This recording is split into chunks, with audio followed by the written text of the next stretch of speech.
Bonjour à tous et bienvenue dans ce 27e épisode de 100% janvier avec Claude Janvier sous la canicule. En tout cas, je ne sais pas pour la France, mais sous la canicule à Moscou. C'est une chaleur étouffante ici. Et vous en France, alors comment ça se passe, Claude?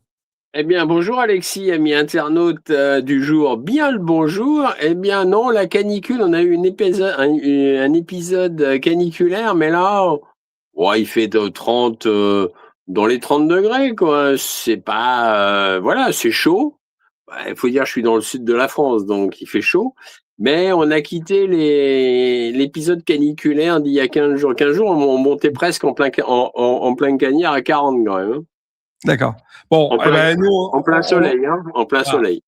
Il fait pas encore 40 degrés, mais quand même, on est sur un climat continental. Il fait très chaud à Moscou et il fait très chaud dans l'actualité, Claude. Alors, je le Ouais, rappelle, vous avez vu en générique d'introduction avec Xavier Moreau.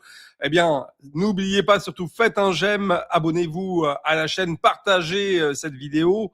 Mettez un petit commentaire d'ailleurs pour le référencement, ça va nous faciliter. Vous savez que YouTube fait la guerre aux médias de réinformation tels que nous. Donc, eh ben, écoutez, la seule solution de contrer les algorithmes de YouTube, eh bien, c'est de faire des j'aime, c'est de partager, c'est de mettre des petits commentaires. Donc, faites-le pour nous. Bien entendu, pour tous nos amis d'égalité et réconciliation, de GPTV, de TV Liberté, tous ceux que j'oublie. On a vécu un moment vraiment extraordinaire de réinformation avec Claude. C'était vendredi ouais. soir. Claude, c'était l'émission où nous étions avec Adnan Azam en direct du détroit d'Ormuz. Adnan qui venait de visiter Téhéran, il nous a envoyé des vidéos qu'on a diffusées à l'écran, il nous a raconté la vérité du direct. Claude, on a passé un moment extraordinaire parce que on ne le voit sur aucun média de grand chemin français, ce type de commentaires. Non, alors ça, tu le verras jamais sur les médias propagandistes et de grand chemin, effectivement, jamais. En Voilà. revanche, heureusement que les médias libres indépendants le passent un peu. Voilà. Voilà. Eh ben, Donc, Donc, retournez voir, vous voyez, j'ai mis en vignette la 26e émission de 100% janvier ouais. avec Adnan Azam. C'était extraordinaire parce que même il était au bord, il était dans le détroit d'Ormuz, au bord de l'eau, et on voyait derrière les lumières, puisque c'était de nuit, on voyait les lumières des bases américaines derrière. Ouais, ouais. Il Bon, était en voilà. face à Bandalaras. Ah oui, là où ils ont pilonné après, les Américains, ils ont pilonné l'île de Keshma. En Mm. fait, il était dans le coin, Annan. Comme quoi, c'est chaud, hein. Mais c'était très bien. J'étais très content que tous les deux on fasse cette émission avec lui. C'était absolument parfait. Mm. Allez, plein de sujets que tu nous as trouvés cette semaine. Le premier sujet, ben, vous le voyez sur cette vignette, Ouais. euh, issu de Fréquences Populaires, c'est Russie et l'OTAN en guerre. Point d'interrogation, l'escalade est-elle enclenchée? Effectivement, l'Allemagne et l'OTAN poussent vers une escalade qui entraînerait l'Union européenne vers une troisième guerre mondiale. Point d'interrogation. Claude. Bah, on peut légitimement aujourd'hui se poser la question parce que d'abord cette guerre ne s'arrête pas. Donc elle devait s'arrêter, elle ne s'arrête pas. Elle ne prend pas le chemin de s'arrêter. Et là, je suis tombé sur un article aussi de Jeffrey Sachs que je vais pas présenter. Je pense que tout le monde connaît Jeffrey Sachs. Et moi, j'avais déjà de toute façon mon opinion là-dessus. Donc, elle rejoint ce qu'a écrit Jeffrey Sachs, comme quoi l'OTAN avec l'Allemagne en tête veulent vraiment la troisième guerre mondiale. Alors, ce qu'il faut comprendre, c'est que contrairement à la période de la guerre froide, on s'en souvient, enfin, pour ceux qui ont vécu un peu cette guerre froide, et puis les jeunes, je pense que si historiquement ils se plongent un peu dedans, on voyait bien qu'il y avait deux blocs, mais les superpuissances à l'époque respectaient quand même des protocoles élaborés destinés quand même à prévenir quand même toute confrontation directe. C'est-à-dire, il y a eu un moment donné, ça a failli, mais ça n'a jamais eu lieu. Voilà. Mais les frontières aujourd'hui deviennent tellement floues, ça en devient pratiquement invisible et la guerre a changé de visage. Aujourd'hui, on est encore beaucoup. et de plus en plus dans une guerre électronique, d'une guerre de drones. Mais de toute façon, on va y revenir. Alors, une guerre qui était censée en fait rester confinée à l'intérieur des frontières de l'Ukraine, c'est progressivement transformé en quelque chose de bien plus dangereux, un conflit par procuration. Le problème, il est là. Le rôle de l'OTAN est devenu central sur le plan opérationnel. Et en réalité, alors évidemment, les États de l'UE, membres de l'OTAN, disent non, non, nous, on n'est pas en guerre avec la Russie, mais quelque part, l'OTAN n'arrête pas effectivement de pousser et de facto, quasiment l'OTAN est en guerre. Sauf que c'est une guerre non déclarée, mais que derrière, il pousse à la roue. Et l'Allemagne veut vraiment, l'Allemagne reprend ses atours de 1939, de 14-18 et de 1939, et j'aime moins, avec le nouveau chancelier Friedrich Merz, qui lui pousse évidemment à la roue. Donc, je passe sur les frappes ukrainiennes avec des drones qui ont frappé malheureusement une école il y a peu en Russie, causant d'innombrables victimes. Maintenant, le problème, voilà, des drones, c'est que les drones aujourd'hui sont capables d'aller frapper l'intérieur de la Fédération de Russie, comme d'ailleurs d'aller frapper n'importe quel pays, puisque à des distances de 1500 km à 1700 km, un drone peut franchir ce genre de distance sans problème. Alors, le secrétaire d'État américain, Marco Rubio, d'ailleurs, a déclaré que les pourparlers de paix étaient au point mort, qu'il n'y avait pas de discussion en cours à l'heure actuelle. On voit bien que malgré les gestes de paix de Trump, son administration a continué et continue à fournir à l'Ukraine des renseignements qui lui permettent de mener des attaques de drones à longue portée contre les infrastructures énergétiques russes. La CIA a également et participe toujours à la mise en place du programme de drones ukrainien, il faut quand même le souligner, hein, puisque l'implication des États-Unis va quand même bien au-delà du simple partage de renseignements. C'est des soutiens par satellite, c'est guidage GPS en temps réel, etc., etc. Donc, on est vraiment dans une guerre larvée, mais bien présente. Et malheureusement, rien n'indique que ça va se tasser. Sur la partie des drones, justement, c'est le deuxième point qu'on voulait voir ensemble. Il y a une collaboration importante entre l'Allemagne et l'Ukraine, justement sur la question des drones, de la construction de drones. Absolument. Zelensky et Merz s'entendent très bien, gèrent des co-entreprises donc pour fabriquer des drones de plus en plus performants. D'autres pays européens sont également impliqués, d'ailleurs, entre parenthèses, puisqu'il y a un groupe finlandais, Somma Défense, il y a aussi une société britannique, il y a en fait, comment elle s'appelle, la société, voilà, un drone, ils sont en train de produire, c'est l'entreprise ukrainienne aussi, Sky-Eton, qui se sont associés en juillet 2025 avec un Britannique qui s'appelle Preval Partners pour produire donc un drone de surveillance qui s'appelle Raybird. Donc on voit bien que tout ce beau monde travaille la main dans la main. Donc les complexes militaro-industriels travaillent de plus en plus, donc au grand bonheur des actionnaires, hein, de leurs actionnaires. Les États baltes, Moscou d'ailleurs a accusé les États baltes et l'OTAN de permettre activement aux drones ukrainiens d'utiliser leur espace aérien. Donc on voit bien qu'il y a quand même en franchissement de la ligne rouge sans arrêt de la part de l'OTAN. Donc, et même Ursula von der Leyen récemment déclaré que la Russie et la Biélorussie portent une responsabilité directe. Tu parles autant de mauvaise foi, ça laisse pensif. Alors donc, le risque d'un conflit, oui, entre l'OTAN et la Fédération de Russie est vraiment omniprésente. Pour l'instant, heureusement, le président Poutine garde la tête sur les épaules, mais pour combien de temps? Et puis, il suffirait qu'il y ait un attentat sous faux drapeau. Enfin, on connaît, hein, Alexis, tu connais. Hein. Donc, voilà. Donc, effectivement, on parlait des drones. L'Allemagne et l'Ukraine travaillent sur la main dans la main sur un drone intercepteur qui pulvériserait les records de vitesse. Il dépasserait les 700 km/h. Imagine, un drone qui dépasse les 700 km/h. Là, c'est une véritable fusée.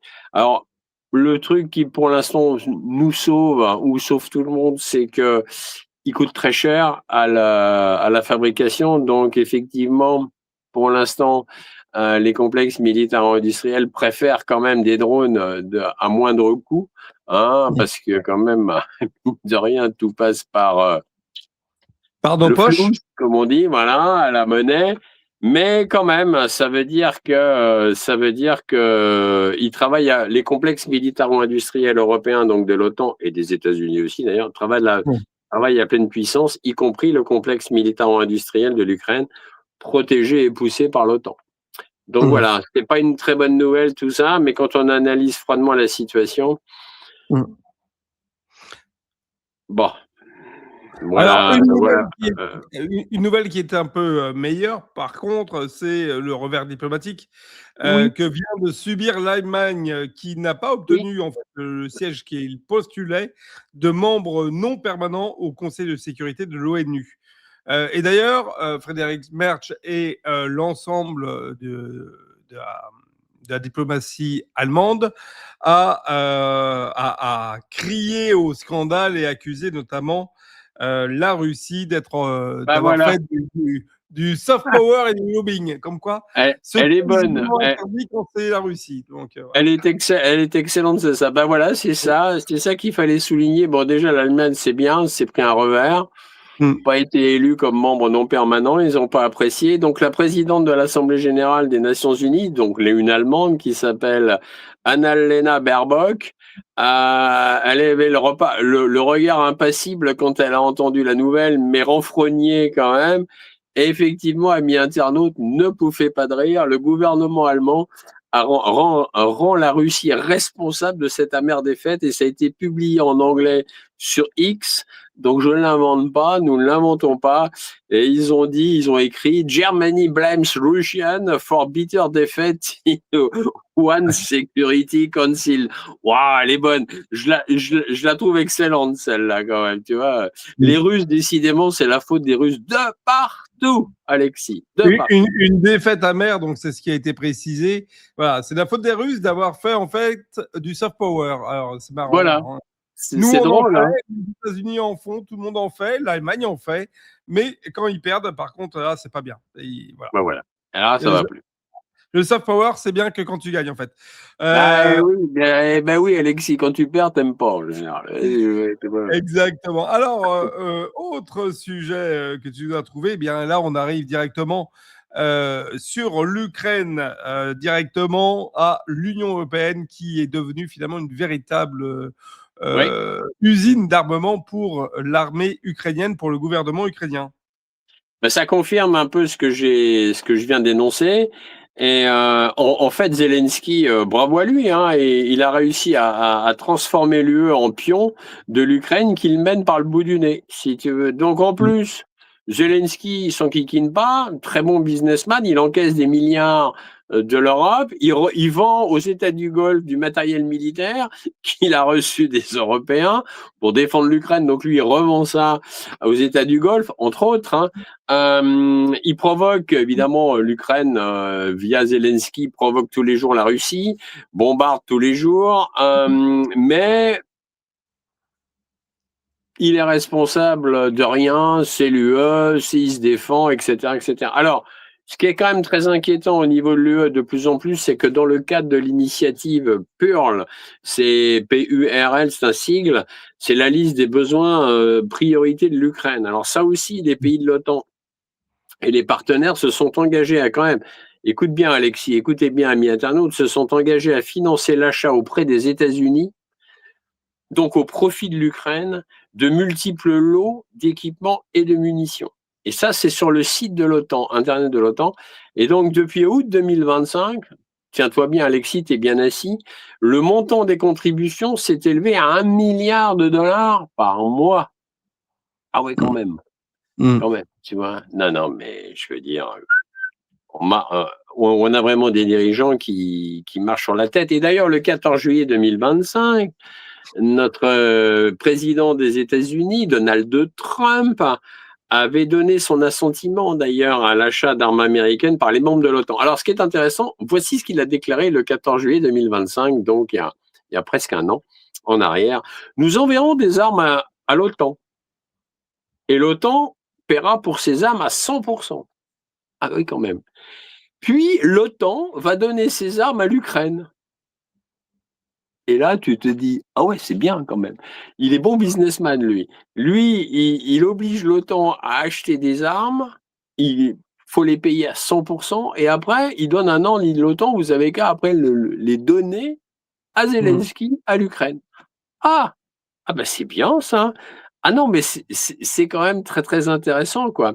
Donc en fait, voilà, bon bah l'UE est en train de construire une force maximale prête à mener la guerre sur le territoire européen contre la Russie, bien évidemment. C'est pour ça qu'ils sont tous dans cette espèce de leitmotiv sans arrêt. La Fédération de Russie va nous agresser, donc moralité, conclusion, il faut s'armer davantage. Il faut faire tourner les complexes militaires ou industriels, il faut fabriquer des bombes, des drones, etc. etc. Et voilà. Ça arrive même jusqu'à des personnes qu'on croyait au moins au-dessus de ces considérations-là. Mario Maréchal qui a dit hier, parlant de la Lettonie, la France sera toujours là pour aider la Lettonie face à la Russie. Défendre les frontières de la Lettonie, c'est défendre celles de la France et de l'Europe. Comme si la Fédération de Russie avait envie d'envahir la Lettonie. Ils n'en ont rien à foutre de ce minuscule État balte. Alors en revanche, ce qui est quand même pagnos, je vais en terminer là-dessus, c'est que ce qui n'est pas su, et amis internautes, écoutez bien, c'est que dans le traité de l'Union européenne qui unifie tout le monde, il y a un article qui s'appelle l'article 42. C'est-à-dire au cas où un État membre serait l'objet d'une agression armée sur son territoire, les autres États membres lui doivent aide et assistance par tous les moyens en leur pouvoir. C'est pour ça aussi qu'ils sont en train de pousser comme des fous, et là je parle de Merz, mais je parle aussi du président lituanien, qui va le pousser, et l'actuel président de l'Europe, hein, parce qu'à chaque fois il y a un président d'un pays qui est en poste pendant 6 mois, ils sont tous en train de pousser pour que l'Ukraine adhère rapidement à l'UE. Donc, ils pourront mettre en place de plus en plus l'article 42. Justement, et c'est ce que l'on voit avec, notamment là, on l'a mis en vignette, les prétendues multiplications d'attaques de drones qui s'écrasent en Roumanie et qui viendraient de la Russie. Alors, dans les 2 ou 3 premiers jours qui suivent l'information, ce sont des drones russes. Et puis, généralement, au bout du 4e jour, on commence à apprendre que finalement, ce n'était pas un drone russe. Dernière en date, le port en Roumanie, dont j'ai oublié le nom, mais c'est pas très important. Il s'appelle Constanta. Voilà, le port de Constanta qui a été la cible de drones non russes et finalement ukrainiens. Ouais, absolument. Il y avait 5 drones quand même de surface dont un qui a explosé donc dans ce fameux port roumain de Constanta. Les 4, alors il y en a un qui a explosé de drone. Les 4 autres sont pour le moment introuvables, mais ils peuvent donc exploser à tout moment. Et ce sont bel et bien des drones ukrainiens. Donc ce qui veut dire que la Roumanie est attaquée donc en fait par l'Ukraine. C'est très intéressant. On revient aussi, à l'article 42. Voilà, c'est complètement dingue hein, quand même. Hein. C'est là que tu te dis, non mais sans blague. Enfin bref, voilà. Et pendant ce temps-là, le luxe, voilà Alexis, le luxe. Et alors ça m'a fait bondir aussi parce que je le savais, mais d'en avoir la confirmation, ça m'a un peu énervé. Parce que pendant que Zelensky envoie se faire massacrer des jeunes sur le front et des vieux d'ailleurs, et pas des vieux, des seniors et des gens malades, pendant ce temps-là, la liste d'attente de 4 ans pour l'achat de super yachts, d'attente de 4 ans, sur 4 ans, hein, pour l'achat de super, est entièrement composée de fonctionnaires ukrainiens. Ça va, amis internautes, prenez-vous un petit remontant là, si vous avez un petit problème, parce que là quand même, et choc. Et c'est ce qu'a révélé un monsieur qui s'appelle Stephen Kuhn, qui est fondateur d'une société qui s'appelle Tech America Back Inc. Donc, il a parlé au téléphone avec un fabricant de super yachts et les commandes des fonctionnaires ukrainiens et de leur famille sont déjà programmées pour les 4 prochaines années. On est très loin, très très loin quand on voit l'image de la petite barque pour aller faire de la pêche au milieu de l'étang. Ouais, moi, franchement, une petite barque comme ça. Écoute, on en ferait d'autres affaires, je pense. Oui. Mais comme les Ukrainiens achètent tout ça avec notre argent, on peut compter que par générosité, ils nous invitent à passer des vacances sur finalement c'est un petit peu notre période à nous, quelque part. Ouais, tu sais quoi, Alexis, on devrait aller les squatter, parce qu'après tout, c'est avec notre pognon. Donc, légitimement, on serait en droit d'aller les squatter, de faire éruption à bord à plusieurs, dire, bah, vous êtes gentils, c'est aussi notre yacht. C'est notre semaine. Argent, il est là. Bon, voilà, quoi. Tu vois, les mecs. Cette semaine, c'est nous. Voilà. Claude, on ira ensemble et puis comme ça, on se mettra chacun un bout du yacht parce que visiblement, il y a quand même un peu de place et on pourra faire nos podcasts. Hein, comme ça, on n'aura pas d'écho si on est chacun un bout. Voilà. Je pense que ça sera tranquille. Alors, c'est pas tout concernant l'Ukraine. Tu nous as effectivement sorti une info que j'ai retrouvée sur un Ukrinform. Alors, comme ça, vous voyez, on ne prend pas que des médias complotistes. On prend des médias directement à la source et ils te le disent. Même sur Ukrinform, ils te disent l'Afrique est existentielle pour l'Ukraine dans le cadre de son conflit aujourd'hui avec la Russie. Alors, céréales, drones et mercenaires, les contours de l'offensive discrète de Kiev sur le continent africain, Claude. Bah oui, voilà, c'est quand même toujours intéressant quand même de regarder ce genre de nouvelles parce que pendant que Zelensky envoie à la boucherie des gens inexpérimentés sur le front contre l'armée russe, et il envoie évidemment des mercenaires très expérimentés en Afrique, y compris donc bien entendu pour développer un commerce de céréales, commerce d'armes, vente de drones, etc. Donc c'est quand même ça aussi c'est très intéressant. Donc, en fait, Kiev vend des armes aux terroristes et donc participe activement à la déstabilisation, par exemple, de ce qui s'est passé au Mali, mais pas que, bien évidemment, malheureusement. L'intérêt économique de Kiev en Afrique se poursuit. Ils sont en concurrence féroce avec la Fédération de Russie, bien évidemment, puisque les Russes aussi sont présents, tout comme les Chinois d'ailleurs en Afrique, au niveau commercial, j'entends. Hein. Donc le facteur clé là pour les Ukrainiens et pour donc Zelensky, c'est le secteur agricole. Donc ils cherchent à se positionner comme étant le principal fournisseur de céréales et d'huile de tournesol. Bon, alors, ce qui est quand même intéressant, c'est qu'en Afrique, bon, là, il y a la confrontation quelquefois directe entre mercenaires militaires ukrainiens et militaires russes, mais ils ne s'affrontent pas. Donc, pour l'instant, c'est heureusement d'ailleurs. Donc, pour l'instant, c'est vraiment une concurrence, une mainmise pour avoir des marchés et des parts de marché. Donc, on voit bien que Kiev, ma foi, ils sont occupés avec les frontières, avec le Donbass, etc. Mais ils sont très actifs pendant ce temps-là sur le reste de la planète, donc notamment en Afrique. Donc il y a des accords opaques, hein, ça j'ai pas besoin de le souligner, mais je vais le souligner quand même, sur la vente d'armes, évidemment, qui se fait sous le manteau à des groupes terroristes. Donc c'est toujours très sympa. Ça veut dire que les gouvernements africains en pâtissent directement. C'est-à-dire que Kiev fournit des armes à des djihadistes, et à des gens peu recommandables. Et voilà, c'est toujours sympathique quand même. Hein. Mais ça nous, toujours avec notre argent. Toujours avec notre argent, et nous, on regarde dans d'autres directions. Alors, une autre direction, on revient à Fréquence Populaire qui nous renvoie sur cet article du campus de centre de données d'Amazon à 11 milliards de dollars qui est prévu dans l'Indiana. Alors ça fait frémir aussi parce qu'à l'heure où on nous bombarde, nous, citoyens en Europe et Français, où on nous dit qu'il faut manger avec des cuillères en bois, maintenant il faut faire attention à la planète. Bon, je me dis pourquoi pas, jusque-là, allons-y, tu vois, les pailles en carton, parce que faut arrêter le plastique. Je dis d'accord. Mais là où ça va plus, c'est que c'est 2 poids 2 mesures. Amazon est en train de construire un méga campus donc dans l'Indiana, un méga campus pour l'intelligence artificielle, coût de l'opération 11 milliards de dollars quand même. Et ce méga campus va consommer la bagatelle de 2,2 gigawatts. Genre 2,2 gigawatts, amis internautes, c'est à peu près ce que consomme 1 million de foyers. Quand même, en électricité. Et ils vont dépenser, tenez-vous bien, amis internautes, 1,1 milliard de litres d'eau par an. Ah ouais, ah ouais, ah bah, c'est ce qu'on appelle prendre soin de la planète. Bon, je sais pas. J'ai raté quelque chose? Non, peut-être pas. Je sais pas.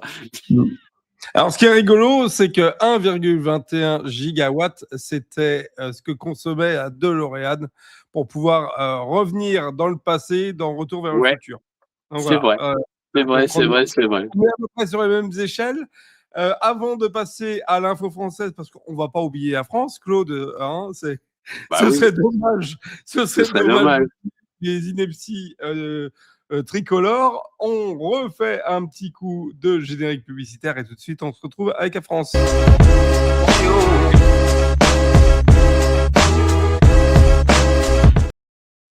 Allez, les temps sont durs, donc il vaut mieux le dire plutôt deux fois qu'une. N'oubliez pas, vous le voyez en haut, au-dessus de notre vignette de cette émission, n'oubliez pas de faire un j'aime à cette vidéo, de la partager avec vos amis, de mettre un petit commentaire en commentaire tout simplement, et d'activer la cloche et de vous abonner à la chaîne et de faire pareil pour tous nos amis. GPTV, TV Liberté, Égalité et Réconciliation, Alexis Poulain avec son brillantissime revue de presse du matin et Sylvain Ferreira qui fait un super boulot sur sa chaîne d'analyse de la guerre du conflit ukraino-russe et également des questions liées à l'Iran. Voilà, tous nos amis, bien entendu, Caroline Galacteros et tous ceux que j'ai oublié de citer. N'oubliez pas de vous abonner à leur canal parce que c'est véritablement une guerre que nous mène actuellement YouTube. C'est extrêmement compliqué, voilà, et pas que YouTube, hein, parce que on dit Xavier Moreau a été mis sous sanction, Fabrice Sorlin et moi-même, nous avons vu nos comptes bancaires subitement clôturés il y a quelques semaines en France. Bon, voilà, c'est la guerre, c'est la guerre. Mais comme dirait Xavier, courage, on les aura. Donc ne baissons pas les bras, mais on a besoin de vous. Véritablement, je le dis, on a besoin de vous. Alors, pour revenir à notre actu, on arrive à la dette publique. Alors là, Claude, je suis allé chercher l'horloge de la dette publique. Alors là, j'ai fait un arrêt image cet après-midi quand j'ai pris les petites vignettes. Si vous allez sur le site de l'horloge de la dette publique, ça tourne en boucle, malheureusement, et pas dans le sens qui nous arrangerait. À 14h, heure de Moscou, donc la dette publique de la France était, alors je ne sais même pas dire, je vais faire du 3000, Krasuki. 3400 milliards, enfin, et des brouettes, quoi. Parce Voilà. que, Voilà, on va et j'ai vu donc à 116,7% de notre PIB. Ça, c'est un chiffre qui est quand même très important. Et j'ai vu l'évolution de la dette par seconde. C'était faramineux. Bon, voilà. Tu voulais en parler? bah oui, alors voilà, oui, je voulais faire un petit rappel là-dessus parce que c'est toujours intéressant de cadrer tout ça. En fait, déjà, la Banque de France a été créée, je le rappelle là, le 18 janvier 1800, quand même. La Banque de France, c'est une vieille institution. Après, cette dette publique, effectivement, vous la voyez à l'écran, et en réalité, c'est le sommet de l'iceberg, parce qu'à à cela, il faut ajouter 3600 milliards à peu près d'engagements de l'État, qui sont hors bilan bancaire. C'est-à-dire qu'en réalité, c'est 3400 et des bananes, hein, parce que là, je n'arrive plus à lire, mais il faut ajouter les 3600 milliards qui sont du hors bilan bancaire, c'est-à-dire des engagements de l'État. En cas de défaillance, par exemple, des caisses de retraite militaire, fonctionnaires, etc., l'État doit s'engager à le payer. Mais ça, c'est pratique parce qu'ils ne l'inscrivent pas dans le bilan. Alors, c'est du hors bilan, ça n'apparaît pas. Mais en réalité, la dette réelle de la France est à plus de 7000 milliards. Alors après, on peut s'interroger sur ça. On se dit, mais quand même, au bout d'un moment, mais d'où sort cet argent? Et en réalité, c'est une grande arnaque. Parce qu'en réalité, tous ces milliards qui sont créés, déboursés, envoyés, dépensés, eh bien, en fait, ils surgissent de nulle part. On est dans un système, et pas qu'en France d'ailleurs, dans la majorité de pays aujourd'hui, occidentaux surtout, où on est sur une planche à billets illimitée. C'est-à-dire, il y a besoin de 10 milliards, oh, bah, il y a besoin de 10 milliards, allons-y. C'est en fait de l'argent fictif. C'est-à-dire qu'aujourd'hui, cet argent n'est même plus, il n'y a pas la contrepartie en or dans un coffre, Cet argent est totalement fictif, c'est un jeu d'écriture. Donc en réalité, il y a à la fois une dette abyssale en France, oui, certes, mais en réalité, c'est que des écritures comptables au profit des banquiers. Donc en fait, c'est une construction comptable et monétaire. Donc c'est des créances inscrites dans des livres, enfin dans des livres, dans les ordinateurs maintenant, hein.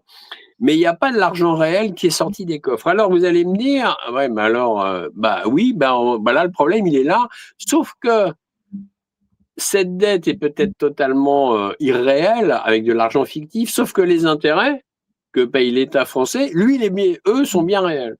Voilà, et c'est prélevé sur nos impôts. C'est-à-dire que nous, citoyens, nous payons via nos impôts une partie des intérêts parce que autant cet argent fictif de dette est créé, autant les intérêts, eux, ils courent.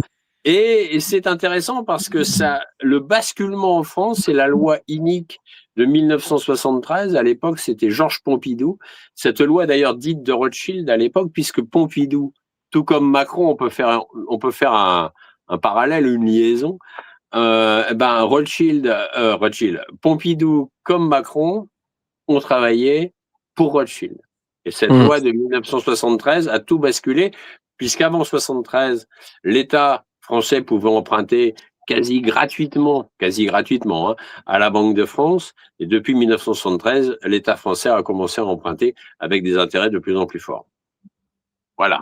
Voilà, les amis, ce que je voulais un peu rappeler.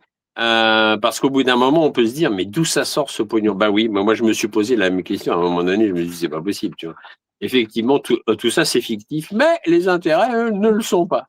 Un autre qui est quasiment fictif, c'est Jean-Claude Trichet. Eh bien, Jean-Claude Trichet voulait revenir sur son interview.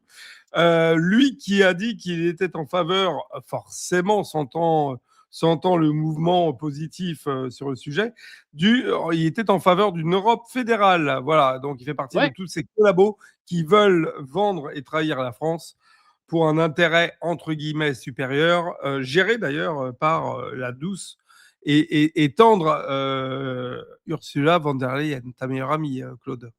Ah bah absolument. Donc Trichet, c'est quand même un personnage, hein, quand même. C'est l'ancien président de la BCE.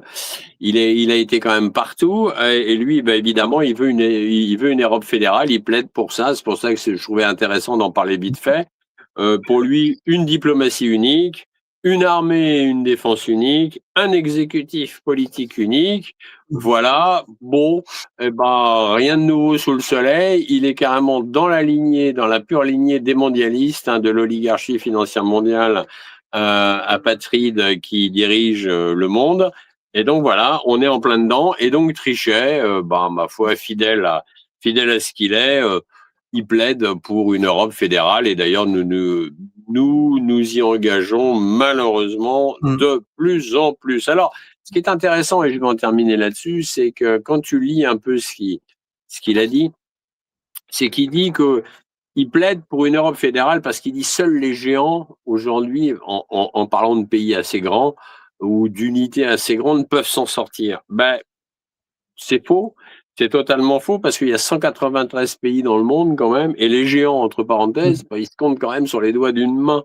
Il y a les États-Unis, bon certes, ça c'est un pays assez grand, la Chine, l'Inde, dans une moindre mesure la Russie, mais il y a des contre-exemples, hein. Tu prends la Suisse, un tout petit pays, et il y a 10 millions d'habitants, et la Suisse c'est le pays le plus riche du monde, avec le Luxembourg qui est encore plus petit.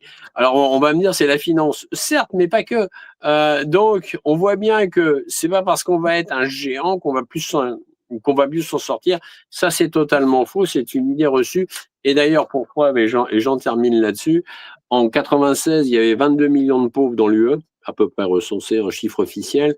Aujourd'hui, enfin en 2025, on en est à plus de 120 millions. Donc l'État fédéral européen, soi-disant créé aussi pour éradiquer la pauvreté, du pipeau.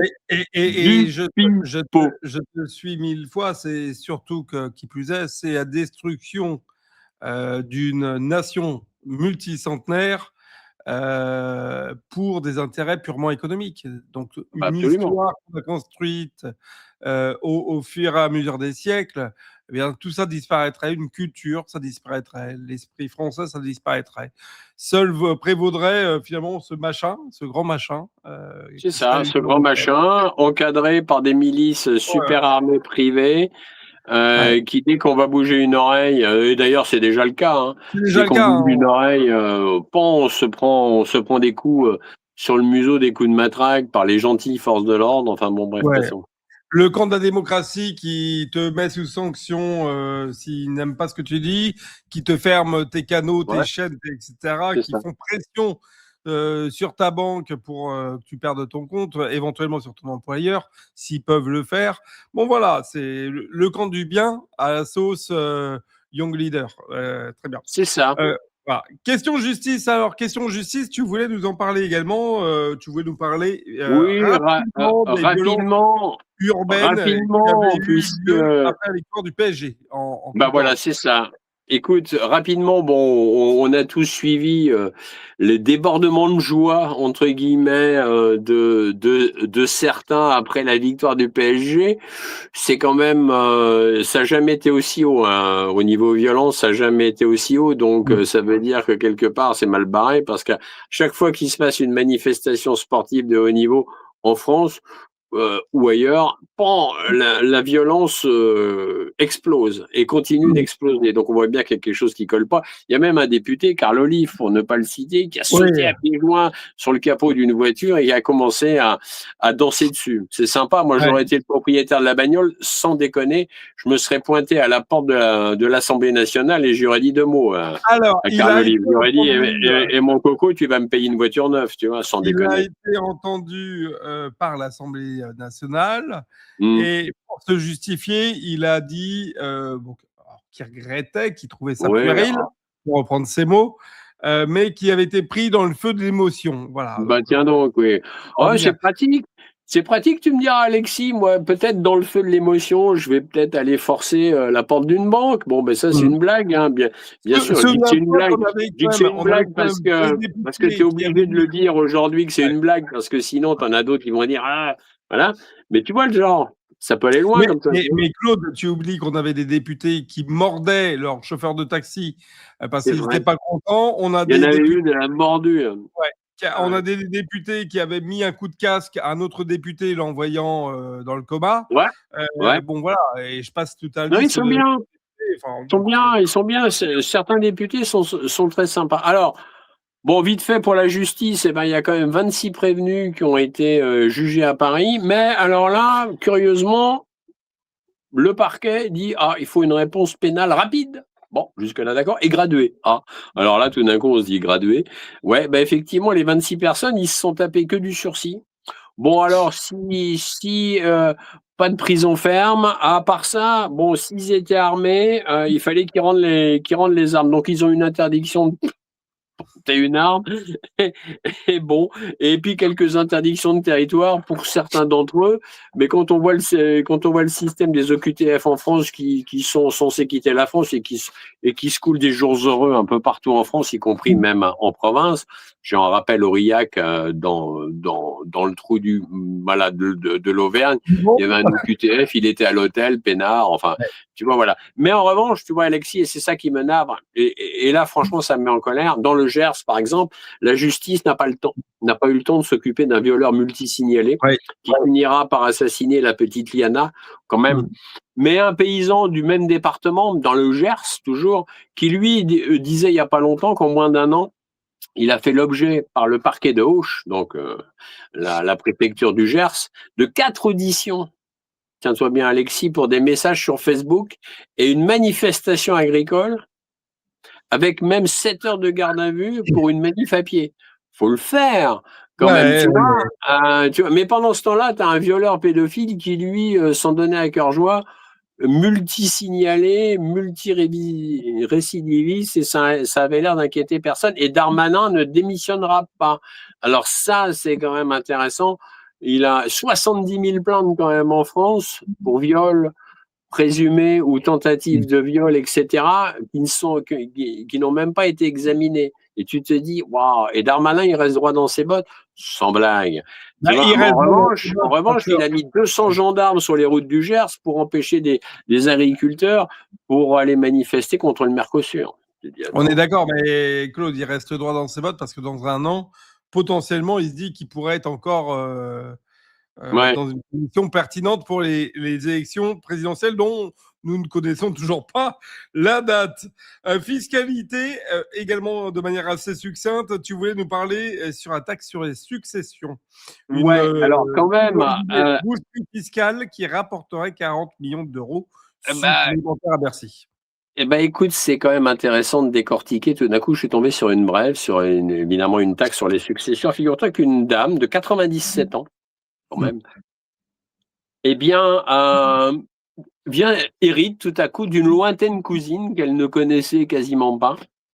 Donc, évidemment, dans ces cas-là, tu as un généalogiste successoral qui s'en mêle, qui prouve bien qu'il y a une filiation, etc., etc. Donc, la nonagénaire qui est dans un établissement, une maison de retraite, il prend ses précautions, le généalogiste, il dit, je vais pas lui faire un arrêt cardiaque quand même à cette brave dame, 97 ans, tu vois. Donc, il va, Par semaine. hein? Un steak par semaine, je renvoie à une de tes chroniques. Un steak. Oui, ça c'était autre chose, c'était au Danemark. Donc Oui. la dame, donc le généalogiste va la voir avec un médecin, il se dit on sait jamais. Il lui annonce la nouvelle, la dame très alerte toujours pour son âge, elle pouffe de rire et elle lui dit ah bah au moins sa première pensée va à Macron. Ah bah je vais lui faire avec ça un beau cadeau. Et effectivement, elle était lucide parce que eh bien, pan, elle hérite de ces 40 millions d'euros. Là-dessus, Bercy, évidemment, en un éclair, s'empoche droit de succession, 24 millions d'euros de droits de succession.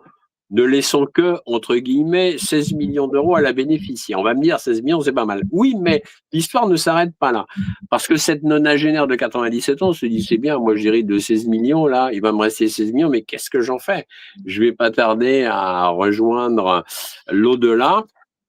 Donc, elle le lègue à un neveu, puisqu'elle n'a pas de descendant direct. Et là, Bercy rapplique de nouveau et prend, écoute, 55%. Donc, en fait, il va rester au neveu 7,2 millions d'euros. On va me dire, c'est pas mal. Effectivement, tu hériterais, toi ou moi, on hériterait de 7 millions d'euros, on se plaindrait pas. Mais c'est pour souligner la machine infernale quand même du fisc au niveau des droits de succession. Parce que sur 40 millions d'euros, il reste 7,2 millions à un neveu. Eh ben quand même, c'est chaud. Oui. Quand même. Tout ça pour l'envoyer à Zelensky. Ça m'énerve. C'est ça qui est le pire au fond. C'est qu'on sait que ça finira en Ukraine et que côté ukrainien, ils sont bien fournis déjà. Hein, ils n'ont pas trop de problèmes économiques. Voilà, sur les taxes. Bon, ça marche pas. Je voulais vous faire en direct. Je voulais vous mettre une affiche de Macron, le ministre de l'économie actuel. Je sais plus qui c'est. Et de notre ministre, j'avais chopé une image des Raptous, des inconnus.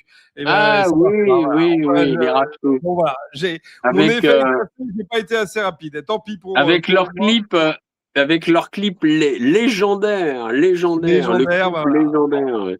Ça n'a pas marché, donc j'abandonne. Le dernier thème dont tu as voulu nous parler, Claude, eh bien, c'est un thème sur l'écologie et l'alimentation. Tu voulais nous parler de pesticides interdits, notamment du paprika au riz taureau, et quelles conséquences quelles contradictions, Claude?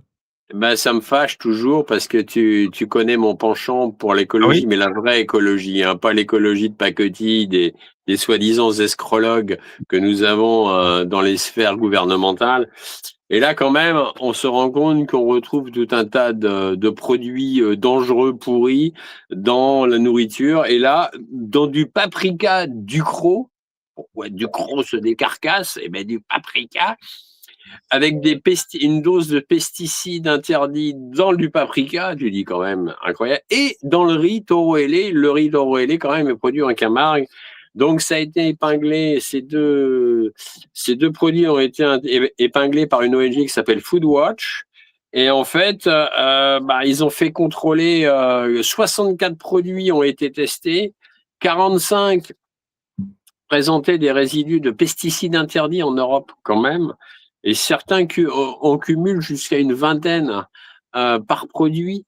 Donc je vous cache je vous passe les noms des pesticides parce que c'est des noms à coucher dehors, mais en réalité c'est hyper dangereux parce que tous ces produits s'infiltrent dans la nourriture et dépassent les limites maximales pour qu'on reste en bonne santé. Donc, il faut pas s'étonner si de plus en plus on a des problèmes de santé parce que tout est contaminé. Et ça, c'est quand même terrible. Moi, je m'attendais vraiment pas à ce que du paprika pouvait être contaminé par du pesticide. Bon, bref, passons. Voilà. C'est lamentable, mais bon. Voilà. On a voilà l'image des Raptou. Emmanuel Macron et Roland Lescure, parce qu'entre-temps, j'ai quand même regardé qui était notre ministre. Roland Lescure, bravo. Et pour le troisième, vous mettrez qui vous voudrez. Comme il est plus petit, on va dire que c'est Attal. Et ce sera... si ça sauve, ce sera notre futur président en plus. Donc, écoutez, les amis, voilà. Les Raptou, si vous n'avez plus de pognon, ou ça pourrait être Zelensky le troisième, finalement, parce que Zelensky est aussi plus petit. Et après tout, c'est lui qui rafle le magot. Donc, voilà. Lescure, Macron au milieu et Zelensky à gauche. Le trio, Claude. Voilà. Merci pour cette. Le trio magique. Merci pour cette revue de presse, encore une fois, chargée d'actualité, quand même pas très joyeuse. Non, je rappelle à nos amis de Ryanair qu'on ne les oublie pas, on approche des grandes vacances. C'est le moment d'envoyer vos billets d'avion à Claude Janvier pour qu'il fasse des beaux voyages. Sinon, on revient avec une petite chronique Ryanair la semaine prochaine. Pas sûr, j'ai rien vu passer encore sur Ryanair. Pas sûr, à suivre. Je suis sûr que si tu cherches bien, tu vas trouver, Claude. Ma foi. Une si belle compagnie aérienne, quand même. Il y a tellement de belles choses à raconter, de belles aventures. À tous, je vous remercie en tout cas d'avoir été avec nous dans ce 27e déjà épisode de 100% janvier. Claude, le petit mot de la fin pour nos auditeurs, il est pour toi.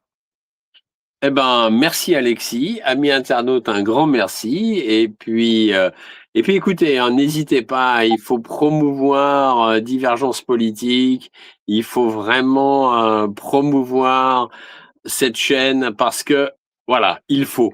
En fait, les véritables infos, vous les trouvez ici. Et vous les trouverez pas dans les médias mainstream parce que, en fait, on arrive à les trouver, mais il faut les rassembler. Vous savez, c'est tout un travail. Voilà. Et ça. Merci Alexis, en tout cas. Soutien au peuple iranien, puisque notre ami Adnan, j'ai vu que tu remets la vignette. Notre ami Adnan, il a dû, je pense qu'il doit être rentré. Je suis pas sûr, je suis pas certain. Et donc, soutien au peuple iranien et espérons, et je croise les doigts, que cette guerre insensée va aussi s'arrêter, tout comme en Ukraine. Mais bon.